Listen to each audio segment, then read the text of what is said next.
줄 수 있는, 다스릴 수 있는 분은 오직 주님 한 분밖에 계시지 않습니다. 주님 속히 오시옵소서. 속히 오셔서 우리에게 그 완전한 의의 나라 가운데 살게 해주십시오. 그런 나라, 지금 이 상태로 가면 우리의 자녀들에게는 죄된 나라밖에, 악의 나라, 어떻게 될지 모르는 나라, 끔찍한 나라를 줄 수밖에 없는데, 하나님이 오셔서 그 통찰했으면 완전한 의의 나라가 유업으로 모든 대대에 풀어지기 때문에 그 나라가 속히 오기를 사모하고 기다리는 것입니다. 그래서 그 하나님의 의와 공의에 대한, 그리고 그 갈망과 소원, 그래서 이 땅이 보여야지도 이것이 궁극적인 부흥에 대한 눈이에요. 그죠? 이 갈망이 궁극적인 부흥에 대한 눈이에요. 그래서 부흥은 주님이시고, 부흥은 궁극적으로 하나님 나라가 임하는 거다 그랬잖아요. 이 완전한 나라가 임하는 거. 그리고 세 번째는 우리가 제가 처음에 시작할 때 말했던 것처럼 영원히 경고케 설 다윗의 왕자에 대한, 다윗의 왕국에 대한 계시가 필요합니다. 이 말은 뭐냐면요, 역대하 7장 18절에 내가 내 나라 위를 경고케 하되 전에 내가 내 아비의 다윗과 언약하기를 이스라엘을 다스릴 자가 내게서 끊어지지 아니하리라 한 대로 하리라. 이것을 성취시키기 위한 하나님의 열심과 노력과 소원이 우리에게 계시되어져야 돼요. 에레미야 23장 5절에서 8절도요. 나 여호와가 말하노라 보라 때가 이르리니 내가 다윗에게 한 의로운 가지를 일으킬 것이라. 그가 왕이 되어 지혜롭게 행사하며 세상에서 공평과 정의를 행할 것이며 그의 나라에 유다는 구원을 얻겠고 이스라엘은 평안히 거할 것이며 그 이름은 여호와 우리의 의라 일컬음을 받으리라. 그러므로 나 여호와가 말하노라 보라 날이 이르리니 그들이 다시는 이스라엘 자손을 애굽 땅에서 인도해내신 여호와의 사심으로 맹세하지 아니하고. 이렇게 하면서요, 의로운 한 왕이 나서 의로운 그 왕, 영원히 경고케 살 영원한 나라. 그래서 하나님 나라는 영원하다고 우리가 찬양하잖아요. 기름 부음 받은 예수의 하나님 나라는 영원하다고. 그래서 이 하나님 나라는 영원한 나라. 그래서 이 영원히 다윗에게 언약하셨고 솔로몬에게 언약하셨던 이 다윗의 왕국에 대한, 그래서 이것이 예수님이거든요. 예수님의 왕국, 천년 왕국이거든요. 그래서 이것에 대한 열심과 계시가 우리에게 풀어져야 되는데요. 이사야 16장 5절에도 그렇게 돼 있어요. 아까 읽었거든요. 다윗의 장막 왕위는 인자함으로 곧게 살 것이요. 그래서 궁극적으로는 주님의 왕국, 영원한 나라에 대한, 영원한 나라, 천년 왕국과 새 예루살렘에 대한 계시가 풀어지고 이루어질 수 있도록 우리가 그 갈망, 하나님이 어떻게 언약하셨고 그 언약하신 바를 성취하시기 위해서 어떤 다윗에게 언약을 주셨고 그 다윗의 언약이 어디만큼 성취되어져 가고 무엇이 남아있는가, 그것이 계시되어져야 돼요. 그래야지 우리가 붙잡고 기도할 수 있잖아요. 그래서 다윗에게 맹세하신 다윗의 언약이 우리에게 풀어져야 돼요. 그 다윗의 왕국, 왕자에 대한. 그래서 그 계시가 우리에게 필요합니다. 그래서 진정한 예배자는요, 아까 세 번째 어떤 예배 스타일을 말씀드리면, 세 번째 예배는 하나님의 얼굴을 구하면서 주님이 다시 오기를 갈망하고 더 나아가서 이 땅 가운데 하나님의 왕국이 건설되기를 사모해서요, 이렇게 막 끓어오르는 심장으로 예배가 되고 막 토설이 되고 이렇게 통회가 되고 이런 심장. 그래서 그런 심장은 이 그림이 있어야지 되죠. 그러니까 우리가요, 호세아에 이 백성이 몰라서 망하여 가는 건, 모르면 망할 수밖에 없는 거예요. 모르니까 우리도 아는 만큼만 갈 수 있고 할 수 있고 추구할 수 있잖아요. 그래서 아는 것이 너무나 중요해요. 아는 것이 너무나 중요한데, 이 진정한 예배자에 대한 그림도 하나님 앞에 나갈 때 하나님의 얼굴을 구하고 하나님을 구해서 나아가면서 이 주님이, 사랑하는 주님이 함께 영원히 하기를 원해서 다시 오실 주님을 사모하고 기다리고 노래를 부르고 오셔서 어떤 일이 일어날 것이며, 그거에게 그때 주어진 상급, 하늘나라 상급, 우리가 무엇을 누릴 건지까지가 모든 것을 다 가지고 있기에 열망할 수밖에 없고 뛰어오를 수밖에 없고 벅차올 수밖에 없고 그 모든 예언들을 말할 수밖에 없는 그러한 그림을 가지고 있는 자가 진정한 예배자입니다. 그래서 예배자의 눈이 지난 금요 예배 때는 그런 우리의 싸움과 개인적인 자세와 어떤 이런 거 있다면, 이제 예배자의 그 영역이, 볼 수 있는 눈이 더 이제 멀리 잡혀진 거죠. 멀리 보여진 거죠. 근데 이 멀리 보여진 것을 깊게 파는 것은 개인의 역할이에요. 그죠? 처음 문을 이렇게 열어주고 이만큼이 있습니다라고 알려주면, 이것을 던져주면 그것을 내 것으로 소화시키고 깊이 우물을 파는 사람은, 갈망이 있는 사람은 그 깊은 우물을 파게 돼요. 만약에 예를 들면, 만약에 제가 오늘 같은 말씀을 들었다면, 다윗의 언약이 하나님께서 뭐라고 언약을 하셨는가, 그 언약의 성취를 붙잡고 기도해야 된다는데, 이제 만약에 저 같은 경우, 그러면 다윗한테 무슨 언약을 했지? 그러면서 이제 그 부분들을 파는 거죠. 이런 식으로 그렇게 갈망 가운데서 계속해서 깊은 우물을 파내가면서 갈망들을 키워가는 거예요. 그러면 그만큼 우리 안에 열정과 갈망이 동시에 보죠. 그러니까는 그 열망을 깊게 하는 것도 알고자 하는 열망이 그것을 깊게 만들고요. 그러니까는 김옥경 목사님이 천국의 통영화폐 다니는 갈망이다. 그런 것처럼 모든 곳에서 말씀도 열어지는 것에 대해서 그 갈망으로 성령님의 도우심과 비추심을 구하면서, 그렇게 하면서 우리 안에 이렇게 가르쳐준 천년왕국 주님의 다시 오실 날을 사모하십시오라고 했을 때, 진짜 내 안에 내가 주님 들었는데 내가 주님 다시 오심을 정말 간절히 진정하게 사모하는 그러한 심령, 내 소원이 되기를 원합니다 라고 해서 그 작업을 해나가는 것은 여러분 개개인의 몫이에요. 그래서 계속 기도하면 성령님이 도와주시죠. 왜냐하면 가장 기뻐하는 기도이기 때문에. 그래서 그런 소원들, 그래서 듣게 하시고 붙잡고 기도하게 하시고 반드시 그것을 취하게 하시고, 그래서 그런 과정 가운데 우리가 성장이 되거든요. 그래서 이런 하늘에서 임한 나라. 그래서 24시간 사역은 주기도문의 그 기도를 올려드린 사역이다 그랬잖아요. 그러면서 찬양과 경배도 하늘의 보좌와 땅에서 드려지는 예배가 똑같은 예배가 되고, 기도도 똑같이 될 때 그 어느 누구도 열린 하늘문을 닫을 수가 없는 거죠.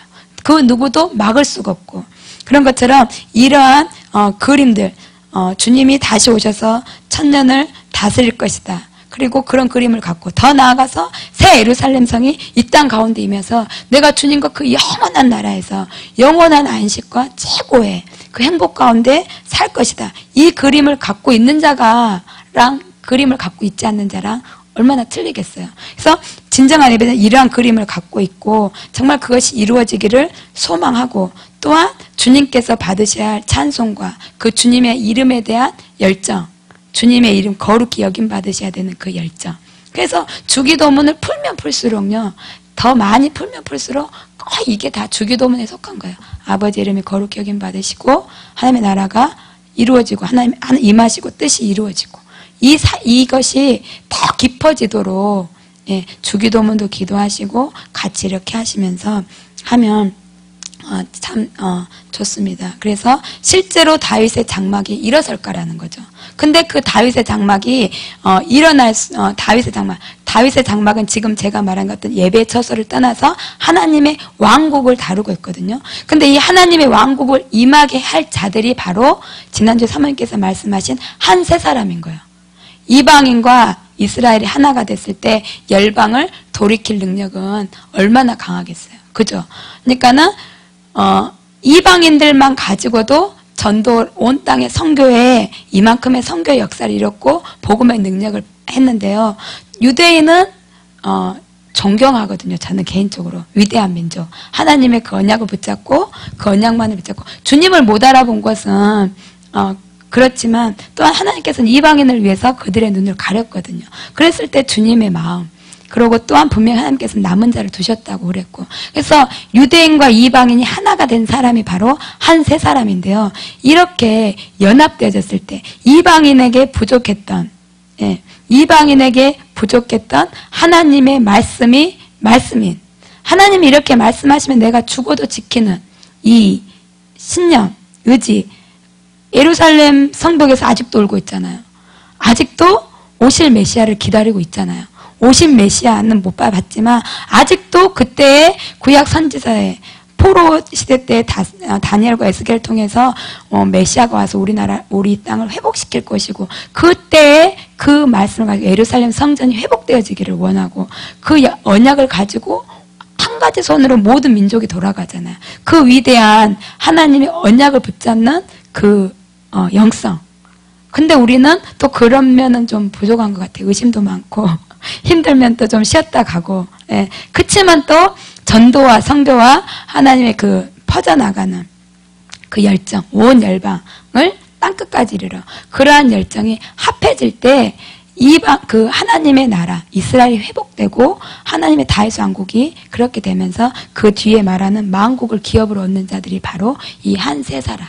그래서 하나님의 이름으로 함께 돼서 이 만국을 기업으로 얻고 주님과 함께 다스리게 되는 거죠. 그래서 이스라엘이 회복되어야지만이 주님이 오시지만 또한 이 이스라엘의 메시아닉주들이 일어나야 되는 것은 그들과 우리가 연합해서 온 땅에 그 강력한 복음의 믿는 자에게 주시는 그 구원의 복음의 능력이 더 강력하게 연합돼서 더 강력하게 퍼지고 주님이 다시 오셔서 세우실 영원한 하나님의 킹덤 왕국이 다윗의 왕국이 세워지는 것이 앞당겨지기 때문에 우리가 이스라엘을 위해서 기도하고요.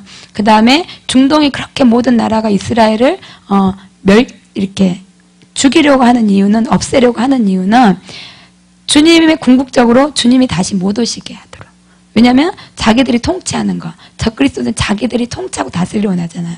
그걸 알기 때문에 주님이 오시면 자기들이 이렇게 심판당해주고 멸해질 것을 알기 때문에 이스라엘의 그 예루살렘 시온산에 오실 거잖아요. 그러니까 이 털을 없애는 거죠. 이스라엘 민족, 유대 민족 자체를 다 말살시키고 죽이려고 하는 것이 적그리스도의 영입니다. 그래서 모든 국제와 정세들이 그렇게 이스라엘을 죽이려 하고 몰아가기 때문에 우리는 주님의 다시 오심을 사모하기 때문에 하나님의 장자여서 하나님의 장자 또한 하나님께서 어느 성경책에 미국을 위해서 기도해라라고는 없잖아요. 한국을 위해서 동방의 예루살렘 이렇게 했지만 정확하게 지명해서 예루살렘을 위해서 어느 성을 정확하게 꼬집은 건 예루살렘밖에 없어요. 그러니까 어떤 분이 그러더라고요. 기도했을 때 저는 어디를 위해서 기도자로 섬기고 왔습니다. 어느 나라를 위해서 제 평생을 막 이렇게 했더니 내가 하라고 한 기도는 모든 열방을 위해서 기도지만 특별히 왜 내가 예루살렘이라고 해놓은 건 왜 안 했냐는 거죠. 그만큼 이스라엘을 위한 기도는 빼면 안 된다는 거예요. 왜냐하면 하나님께서 그렇게 특별히 지목해서 예루살렘의 평안을 위해서 기도하라. 예, 그 도시를 위해서 기도하는 것은 형통하리라. 형통하기 위해서가 아니라 그만큼 예루살렘이 평안이 돼야 되고 그 땅이 경고케 돼야 되고 그 땅이 하나님의 왕국이 세워질 보호자의 터기 때문에 예루살렘을 위해서 기도해야 되기 때문에 우리는 당연히 예루살렘을 위해서 기도하고 더 나아가서 주님이 다시 오시는 것은 이스라엘이 회복되어야지만이 그곳에 오기 때문에 이스라엘을 위해서 기도하고 더 나아가서 아멘 주 예수여 속히 오시옵소서 이렇게 기도하게 되는 것입니다. 그래서 우리에게 필요한 것은 계시예요. 말씀의 계시가 필요하고 제가 계시록과 다시 오실 주님과 계시들 이런 것들이 풀어져야 돼서 사모하고 기도하시라 그랬잖아요. 성령님. 그 다음에 의와 공의를 사모하고 그 다음에 하나님께서 영원히 이 땅에 오셔서 새롭게 세우실 다윗의 왕국에 대한 다윗과 언약한 그런 영원한 나라에 대한 언약들에 대한 계시 이 계시가 필요해서 구하고 간구하는데요. 이 계시는 어떤 자들에게 풀어지냐면요. 친밀한 자들에게 풀어집니다. 예, 이 계시, 이러한 계시들 신부 수업을 잘 할 수 있고 기도할 수 있고 주님을 잘 섬길 수 있게 하는 계시는요. 주님과 친밀한 자들에게 풀어져요. 다윗처럼 하나님을 향해서 노래하고 하나님을 찬양하고 갈망하고 시편 63편처럼 금요일날 목사님께서 말씀해 주셨잖아요. 다윗이 있었던 것은 유다 광야였다. 거기에서 그리워한 것이 왕국이 아니라 주님의 임재였다 그랬잖아요. 근데 유다 광야는 지금을 우리에게 말하면요. 고난의 한가운데예요. 고난의 한가운데에서 이거는 보이지 않고 그다음 내가 이 고난을 탈출하기를 원하지 않고 이것이 목적이 아니라 진짜 주님이 한 가지 주님 한 분이 나의 목적이 원띵인 자 시편 27편에 내가 구했던 한 가지 오직 한 가지 주님의 아름다움을 앙망하면서 그 전에서 사는 거. 그 다음에 이 63편의 노래처럼 물이 없고 공고한 땅에서 내가 찾는 것은 물도 아니요 왕궁도 아닌 내 영혼이 주를 갈망하여 내 육체가 갈망하며 내 육체가 주를 앙망하나이다. 그래서 주님 내가 이 땅에서 찾아서 지금 이 고난 가운데서도 내가 원하는 것은 오직 주님이십니다. 절대적인 친밀감과 절대적인 주님을 향한 신뢰감을 가진 자들에게 나의 유일한 소원은 오직 주님이십니다.